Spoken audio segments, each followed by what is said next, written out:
আপনার বিটি আমার বিটি, আপনার মা আমার মা, মাসে মাসে অসুখ হয় একটা, হয় না ভাই? অসুখ হয়, পেটে যখন বাচ্চা চলে আসে অটোমেটিক কোনো ডাক্তারের প্রয়োজন হয় না, অটোমেটিক অসুখটা ভালো হয়ে যায়। কথা ঠিক না বেঠিক? এই অসুখটা কোনো ডাক্তারের প্রয়োজন হলো না। বিষয়টা কি, ব্যাপারটা কি? আমার আল্লাহর ফারিস্তা দ্বারা আপনার আমার নাভির সাথে আর মায়ের নাড়ির সাথে সেট করে দিয়ে ওই রক্তটা বাচ্চার শরীরে পুশ করে দিয়ে বাচ্চাকে মায়ের পেটে জীবিত রাখে। জোরে বলেন সুবহানাল্লাহ। মুসলমান ভাই, তুমি দুনিয়াতে এসেছো, আমার আল্লাহ বলে বান্দারে তুই দুনিয়াতে যখন জয়ে চলে যাবি, তুই দুনিয়াতে কাউকে চিনবি না। তোর মাকে তুই চিনতে পারবি না, তোর বাবাকে চিনবি না, কাউকে চিনতে পারবি না। তোর পেটে ক্ষুধা লেগে যাবে, কান্নার আওয়াজ। বান্দারে আমি তোর আল্লাহ, তোকে আমি আদর করে সৃষ্টি করেছি রে বান্দা। আমি তোর আল্লাহ, তোর মা জননীর বুকের উপরে আমি 2টা ফ্রিজ বসায়া দিয়েছি। জোরে বলেন সুবহানাল্লাহ। যে স্তনের দুগ্ধ খেলে বাবা ঠান্ডাও লাগে না, সর্দিও লাগে না, কফও বসে না, কিছুই হয় না। এমন একটা মেডিসিন যুক্ত, এমন একটা ওষুধ যুক্ত খাবার আমার মা জননীর বুকের উপর আমার আল্লাহ দিয়েছে, যেই দুগ্ধ খেলে সন্তানের কোনো অসুখ হয় না, বরঞ্চ মায়ের দুগ্ধটাই হলো সন্তানের জন্য আসল খাবার। জোরে বলেন সুবহানাল্লাহ। অথচ আমরা সেই আল্লাহকে স্বীকার করতে রাজি না। সেই আল্লাহকে মুখে বলি যে আমরা আল্লাহকে মানি, আমরা মুখে বলি নবীর আদর্শকে মানি। আমাদের আদর্শ কোন জায়গায় একটু চিন্তা করে দেখেন। আজ কোন নায়ক কেমন পোশাক পরেছে, আমাদের যুবকেরা ওই পোশাক নিয়ে পাগল। টাকা দিয়ে ছিঁড়া প্যান্ট কিনে না ভাই? টাকা দিয়ে।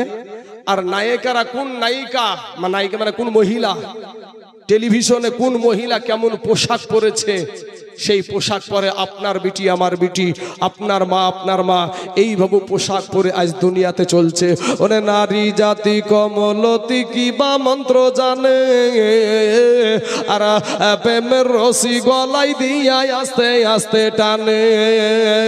এই বাজারে শহরে দেখো নারীদের ঢল, আর পর্দাবিহীন চলে তারা করে ঝলমল। নারীরা নিজেকে আশেগে বানায়, দেশটায় আজ ধ্বংস হলো নারীর বেপরদায়। মা খালার আমার সোনা মানিকে না গো, আজ নারীদেরকে অসম্মান করছি না মা, আপনাকে কষ্ট দেওয়ার জন্য বলছি না রে মা। মা গো, এমন একটা জামানা ছিল রে মা, এমন একটা যুগ আপনাদের ছিল রে মা, মহিলাদের কোনো সম্মান ছিল না, মহিলাদের কোনো ইজ্জত ছিল না, মহিলাদের কোনো মা খালা গো দাম ছিল না। মহিলাদেরকে হাটে বেচা কেনা করা হতো, মহিলাদেরকে জিন্দা দাফন করে দেওয়া হতো। এ মা খালারা গো, মহিলাদেরকে ওই নর্দমা থেকে তুলে আমার দয়ার নবী সম্মানের জায়গায় বসায়া দিয়েছে। জোরে বলেন সুবহানাল্লাহ। আমার দয়ার নবী মায়ের জাত বানিয়ে দিয়েছে। জোরে বলেন সুবহানাল্লাহ, সুবহানাল্লাহ। আমরা পুরুষেরা আমাদের পায়ের তলে জুতা, আর আমার মায়ের পায়ের তলে হলো আল্লাহর জান্নাত। জোরে বলেন সুবহানাল্লাহ, সুবহানাল্লাহ। বুঝলে বুঝ পাতা, না বুঝলে তেজ পাতা বাপ। এমনও যুবক আছে মাকে মা বলে ডাকে না, সমাজে আছে না নাই ভাই? আব্বাকে আব্বা বলে ডাকে না, আছে না নাই? ও যতই বড় বক্তা হোক আর মুফতি হোক আর মুফতি মুহাদ্দিস হোক, মক্কা মদিনার ইমাম হইয়াও আল্লাহর জান্নাতে যাওয়া হবে না ভাই। পরের বিটি কাল ভাগানি পাল্লাই পড়ে এই যে ঈদুল ফিতর গেল, বাপের জন্য একটা নতুন পোশাক কিনে নাই। নবীর আদর্শ নিয়ে আমি কথা বলছি বাবাজি। আমার আল্লাহ তার বান্দাকে বাবা কঠিন, আমার মায়ের চাইতে, আমার বাবার চাইতে, আপনার মায়ের চাইতে, আপনার বাবার চাইতে কোটি কোটি কোটি গুণে আমার আল্লাহর মায়া আপনার উপরে বেশি। জোরে বলেন সুবহানাল্লাহ। ওই বান্দা জাহান্নামে যাক, এটা আমার আল্লাহও চাই না, কিন্তু আমাদের কর্মের ফলে আমাদেরকে জাহান্নামে যেতে হবে। আমাদের কর্মের ফলে জাহান্নামে যেতে হবে। মুসলমান ভাইয়েরা, আমার আল্লাহ বলে বান্দারে গুনাহ নিয়ে কবরে আসিস না। আল্লাহর কোরআন, গুনহা নিয়ে কবরে আইসো না, তবে আসলে আসো পাক্কা সাচ্চা ইমানদার মুমিন মুসলমান হয়ে আসো। নচয় তো কবর কঠিন জায়গা বাবা, আপনাকে তিনখানা কাফন ছাড়া আর কিচ্ছু দিবে না। যাদের জন্য আপনি খেটে দেহের রক্তকে ঘাম বানিয়ে পানি করছেন, এরা একজনও আপনার কবরে যাবে না। হাসরের ময়দানে বাপ দৌড়াবে বেটার পিছনে, বেটা দৌড়াবে বাপের পিছনে। যদি বাপ জান্নাতের টিকিট পেয়ে গেছে আর বেটা জাহান্নামের টিকিট, বেটা বলবে আল্লাহ গো এটা আমার বাপ, এ আমার দুনিয়াতে গার্জেন ছিল, এ আমার দুনিয়াতে এই আমার মা ছিল, এ আমার গার্জেন ছিল, জীবনে কোনোদিন একটা থাপ্পড় মেরে আমাকে মসজিদে নামাজ পড়তে পাঠাই নাই, জীবনে একটা থাপ্পড় মেরে আমাকে মাদ্রাসায় পাঠাই নাই, আমাকে কোরআন শিক্ষা করতে পাঠাই নাই। ওগো আল্লাহ, আমার মা বাবা যদি আমাকে ছোটকাল থেকে যদি আমাকে ওই কোরআন শিক্ষায় শিক্ষিত করতো, আজকে হয়তো আমি জান্নাতে যেতাম। যেহেতু আমার গার্জেন ছিল, অতএব আমি জাহান্নামের কারণ, আমি জাহান্নামে যাওয়ার কারণ হলো এরাই। কারণ এরা আমাকে ওই শিক্ষায় শিক্ষিত করেনি, আমাকে ওই দিকে কোনো সময় তাগিদ দেয়নি। রমজান মাসে রোজা রাখতে চেয়েছি, তো রোজা রাখতে যখন আমি চেয়েছি তখন মনে মা বাপ বলেছে আমার বেটার শরীর খারাপ হয়ে যাবে, তার জন্য রোজা রাখতে আমাকে দেয় নাই। ও আল্লাহ, আমি যদি জাহান্নামে যাই তার জন্য আমার বাপ মাকেও জাহান্নামে দিতে হবে। আপনার দুশ্মন হয়ে দাঁড়াবে আপনার সন্তানেরা, আপনার সন্তানেরা আপনার দুশ্মন হয়ে দাঁড়াবে। মুসলমান বাবাজি আমার ভাই জানেরা, ফিরে আসেন, মা খালারা ফিরে আসেন। মনটা কি চাই না রে মা যে আমি একটা হাফিজের মা হয়ে কবরে যাব, আমি একটা আলেমের মা হয়ে কবরে যাব? আমার মাও মা, আপনিও একজন মা, একজন বাবাজি আমার সোনা মানিকেরা, আমার ভাই জানেরা, আমার এই মৌলানা সাহেবের মাও মা, আপনিও একজন মা। মাগো ও যুবক ভাইয়েরা শোনা, আজকে যুবক রে আমি এমন ভাবে বলেছি যে তোমাদের পা দুখানা আগায়া দাও, তোমাদের পায়ে হাত দিয়ে বলি, তারপরেও দিল নরম হয় না, তারপরেও বাবাজি দিলটা নরম হয় না। গুনহাই গুনহাই বাবাজি আমাদের কালটা একেবারে পাথর হয়ে গেছে। আল্লাহর কোরআন বলছে খতামাল্লাহু আলা কুলুবিহিম ওয়া আলা সামইহিম ওয়া আলা আবসারিহিম গিশাওয়াতুন ওয়া লাহুম আযাবুন আযীম। আমার আল্লাহ বলছে চোখ আছে তারপরেও দেখার পরেও না দেখার ভান করবে, কান আছে শোনার পরেও না শোনার ভান করবে, ওয়া লাহুম আযাবুন আযীম, তার জন্য বাবাজি বড় আযাব রয়েছে। আমার আল্লাহ বলছেন ওয়া মিনান নাসি মান ইয়াকুলু আমান্না বিল্লাহি ওয়া বিল ইয়াউমিল আখির ওয়া মা হুম বিমুমিনিন। আমার আল্লাহ বলে এমন কিছু মানুষ হবে যারা আল্লাহকে স্বীকার করবে এবং আল্লাহর আখিরাতকেও স্বীকার করবে, এরপরেও তারা মুমিন না, এরপরেও তারা কমিন। ভাই শোনা মুসলমান আমার আব্বা জানেরা, এই ইসলামটা এমনি এমনি আসে নাই। যুবকেরা ভাইয়েরা, আজকে তোমার জন্য আমি একটা ঘটনা মনে পড়ে গেল 5 মিনিটের জন্য বাপ। এই 5 মিনিটের এই ঘটনা বলবো আপনাদের সম্মুখে। যুবক ভাইয়েরা, তোদেরকে আমার একটা অনুরোধ ভাই, তোরা ফিরে আয় ভাই, তোদের ভাই কেউ নাই রে, আমাদের কেউ নাই। আমি তাইজুল ইসলামকে যদি ইসলাম ধর্মের জন্য, এই মসজিদের জন্য, মাদ্রাসার জন্য, এই গরুস্থানের জন্য যদি আমাকে গুলি করে মেরে দেয়, আমার এক ফুটাও বাবাজি কোনো আফসোস নাই, আমার এক ফুটাও কোনো আফসোস নাই। কসম খোদার বলছি, আমি যদি ইসলামের জন্য বাবা শহীদ হতে পারি, আমার সন্তান তো আমি যখন মারা যাব, এখানে যদি এখনই মারা যাই, এত টাকা ইনকাম করিয়া যাই করি না কেন বাবাজি, সব তারা ভক্ষণ করবে, আমার সাথে টাকা দিবে না, পয়সা দিবে না, আমাকে 3খানা কাফন দিয়ে কবরে শুয়ে আসবে। আমার বিবি, আমার বাপ, আমার ভাই, তারা আমার জিনিসগুলা ভক্ষণ করবে, তারা আমাকে 3খানা কাফন দিয়ে কবরে রেখে আসবে। এই দুনিয়াটা কিচ্ছু না বাবা, আল্লাহর নবীর সাহাবী, মুতার প্রান্তরে যুদ্ধ হবে, লড়াই হবে। যুবক, আজ তোমাকে ডাকার পরও আমরা পাই না রে ভাই, তোমরা আমাদের পাশে আসতে রাজি না। তোমাদেরকে নিয়ে যে আমরা গর্জন দিয়ে কথা বলবো, আজ তোমরা আমাদেরকে থেকে দূরে সরে চলে যাচ্ছ। তোমাকে দেখলে মুসলমান না হিন্দু বুঝাই যায় না, মুসলমান না খ্রিস্টান বুঝাই যায় না। তুমি একটা মুসলমানের ছেলে, তোমার বাবা মুসলমান, তোমার মা মুসলমান। দেখো ভাই, তোমাদেরকে যে ঘটনাটা আমার মনে পড়েছে, ওই ঘটনাটার দিকে একটু আগিয়ে নেছি। কারণ আমার নাবির পাশে তোমাদের মতন যুবকেরা, তোমাদের মতন নৌজওয়ানেরা আমার নাবির পাশে বিবিকে বিধবা করে দিয়ে, সন্তানকে এতিম করে দিয়ে আমার নাবির পাশে সহযোগিতা করে এই ইসলামটাকে প্রতিষ্ঠিত করেছে। জোরে বলেন সুবহানাল্লাহ।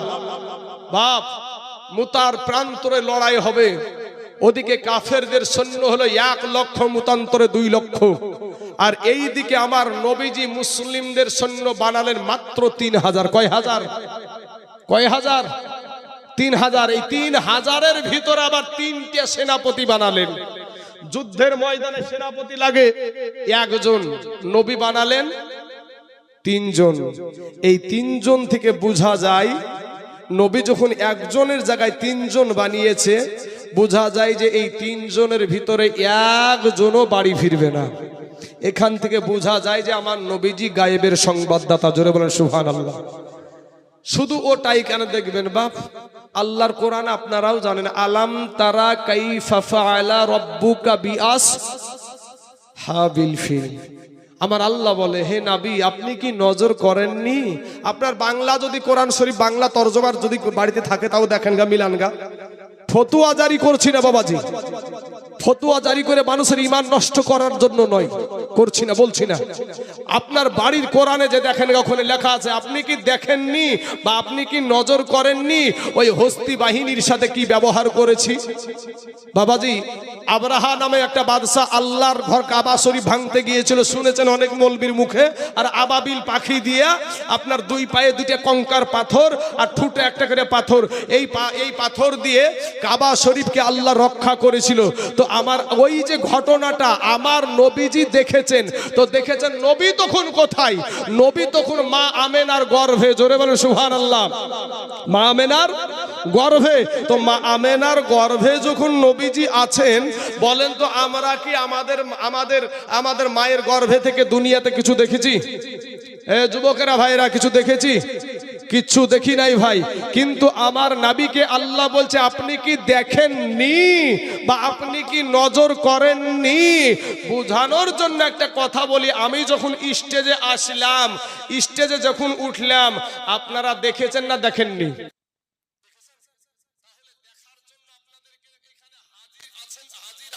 বলেই দেখেছেন, হাজির আছেন বলেই দেখেছেন। ভালো করে কথাটা বুঝেন। আপনারা হাজির না থাকলে দেখতে পেতেন কি? হাজির না থাকলে দেখতে পাতেন না।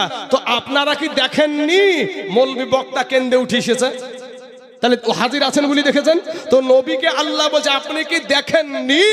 এই কথা থেকে বোঝা যায় যে ওই মায়ের পেটে থেকে, মা আমেনার পেটে থেকে ওই আবরাহা বাদশার সমস্ত হাতির বাহিনী, হস্তি বাহিনীর যত সৈন্য সমস্ত ধ্বংস হয়েছিল, সব কিছু আপনার নবী, আমার নবী দেখেছে। জোরে বলেন সুবহানাল্লাহ। এখান থেকে হাজির নাজির প্রমাণ হয়ে যায়, এখান থেকে হাজির নাজির প্রমাণ হয়ে যায়। আর একটা আয়াত আছে, আলাম তারা কাইফা ফাআলা রাব্বুকা বিআদ। আমার আল্লাহ আদ জাতিকেও ধ্বংস করে দিয়েছিল। আমার নবীজি তখন মায়ের পেটেও না, হাজার হাজার বছর আগেকার ঘটনা। হ্যাঁ, আমার আল্লাহ বলে, আপনি কি নজর করেননি? আপনি কি দেখেননি ওই আদ জাতিকে কিভাবে ধ্বংস করেছি?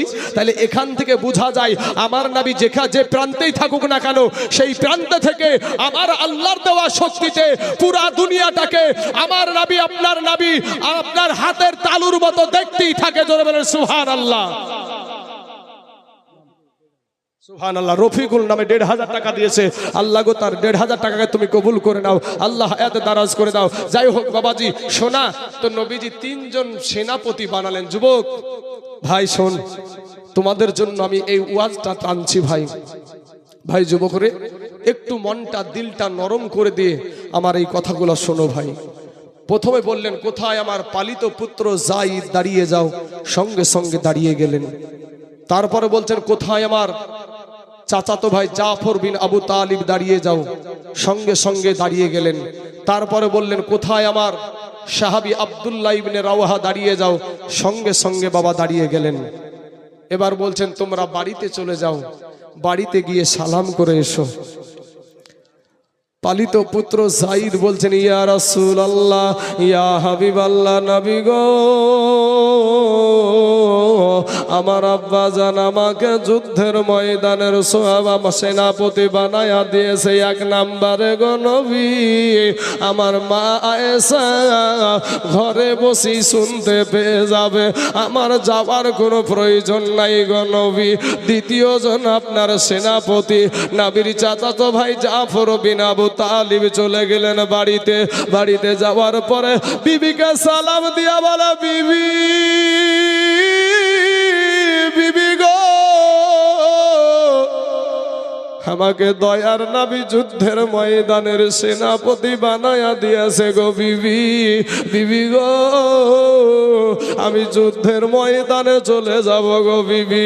বিবি গো, এতদিন তোমার সাথে আমি সংসার করছি গো বিবি, হয়তো তোমার আমি কোনো হক আমি আদায় করতে পারি নাই গো বিবি, তুমি আমাকে মাফ করে দাও গো বিবি।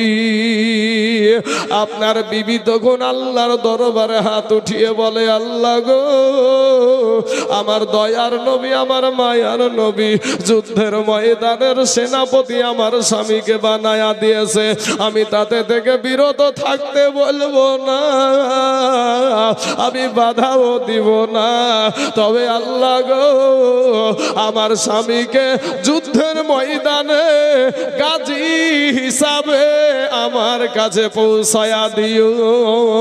বাবা জাফর বিন আবু তালিবের হাতে ছিল একটা তরবারি বাবা, ওই তরবারির উল্টা পিঠ দিয়ে একটা বৃদ্ধ আঘাত করে বলছে, বিবি গো, উল্টা দোয়া করিও না রে বিবি, উল্টা দোয়া করিও না, তোমার উল্টা দোয়া আমার আল্লাহর দরবারে কবুল হবে না। জোরে বলেন সুবহানাল্লাহ। তোমার উল্টা দোয়া আমার আল্লাহর দরবারে কবুল হবে না, কারণ বিবি গো, আমার নবীজি যুদ্ধের ময়দানে সেনাপতি লাগে একজন, আমার নবী বানায় আছে তিনজন। বিবি রে, আমার আগেও একজন আছে, পরেও একজন আছে, নির্ঘাত আমি ওই মুতার প্রান্তরে শহীদ হয়ে যাব রে বিবি।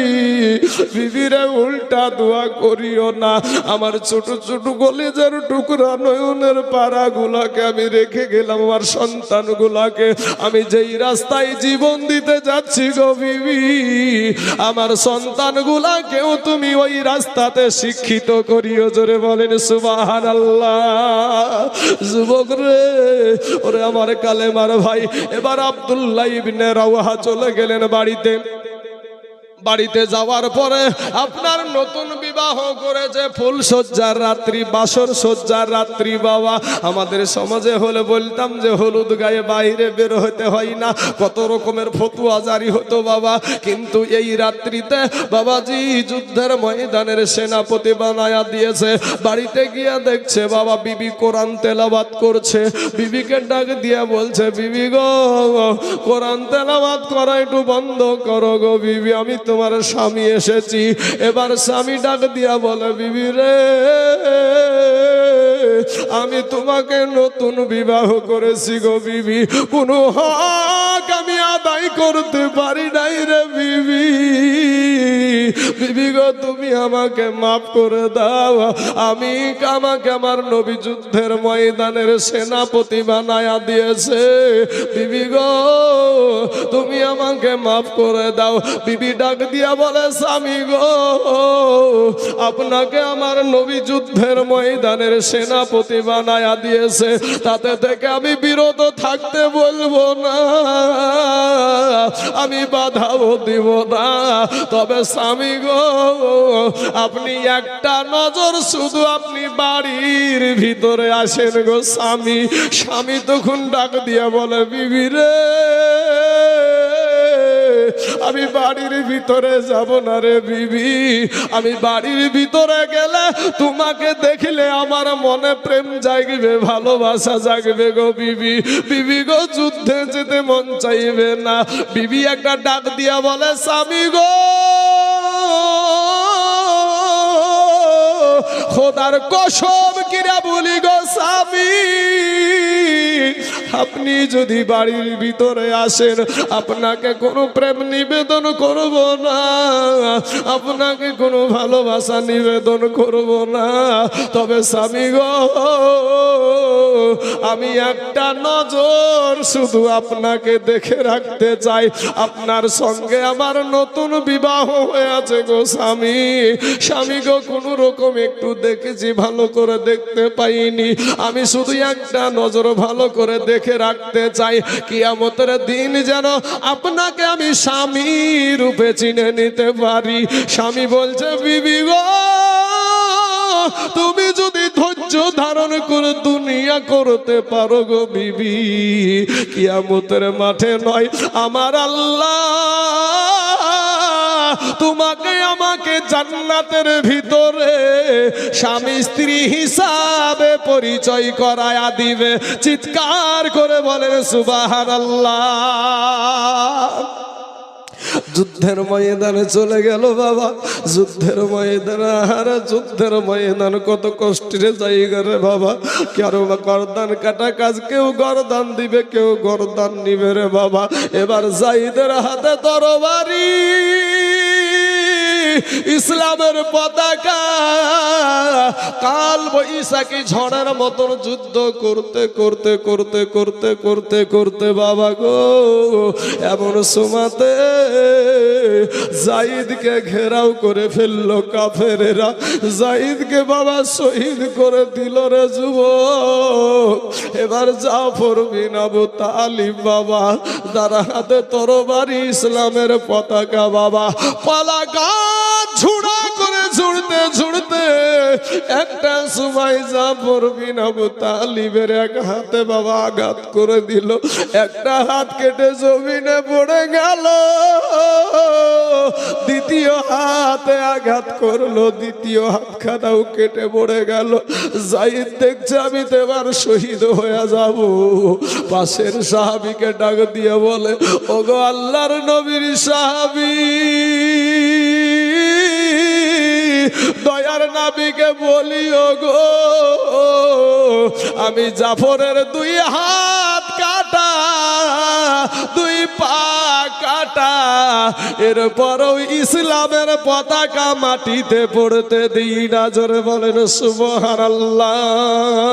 দুইজন সাহাবী দৌড়ে গিয়ে দেখছে গো বাবা, জাফরের দুই পা কাটা, দুই হাত কাটা, ইসলামের পতাকাটা মুখে কামড় দিয়া উঁচা করে রেখে দিয়েছে। ও মুসলমান যুবকেরা, ওরে আমার কালেমার ভাইয়েরা, আজকে সারা দুনিয়া চাইছে ইসলামকে মিটাইয়া দে, আজ কোরআনকে পোড়াইয়া দে, আজকে ইসলাম ধর্মকে ধ্বংস করে দে, মসজিদ ভেঙে দে, দরবার শরীফ ভেঙে দে, মাজার শরীফ ভেঙে দে, মাদ্রাসা ভেঙে দে। এমন কোন আল্লাহর বান্দা আছেন গো, আজকে আপনাদেরকে আমি বিবিকে বিধবা করতে বলবো না, সন্তানকে এতিম করতে বলবো না। এই বাতাসপীর দরবার শরীফের উপলক্ষে বাবা আমার একটা মর্দে মুজাহিদকে দেখতে চাই বাবা। তারা বিবিকে বিধবা করে দিয়েছে, সন্তানকে এতিম করে দিয়েছে বাপ। আজকে বাবাজি আপনাকে সন্তান এতিম করতে হবে না, আজকে আপনাকে বিবিকে বিধবা করতে হবে না। এমন কোন আল্লাহর বান্দা আছেন গো বাবা? সোনা মানিক আমি দুইজন ব্যক্তিকে বলবো বাবা, আপনার কিছু বলবো না। আমি তাইজুল ইসলাম বাবাজি, আসাম, ত্রিপুরা, আপনার মেঘালয়, আপনার উত্তর দিনাজপুর, দক্ষিণ দিনাজপুর, মুসলমান মালদা, আপনার হুগলি, আপনার বাবাজি হাওড়া, তারপরে আপনার নদীয়া। আমি অনেক জায়গায় অনেক টাকা বলে থাকি, কোন জায়গায় 50,000ও বলে থাকি, কোন জায়গাতে 30,000ও বলি, কোন জায়গায় 20,000ও বলি। আজকে 50 বলবো না, আজকে 30ও বলবো না, 20ও বলবো না বাপ। আমি একজন প্রথম হালাতে 1 নম্বরে আমি একটা ব্যক্তিকে দেখতে চাই, মাত্র 10,000। এমন কোন আল্লাহর বান্দা আছেন গো এই মাজার শরীফের জন্য, এই দরবার শরীফের জন্য একজন মারদে মুজাহিদ মাত্র 10,000 টাকা।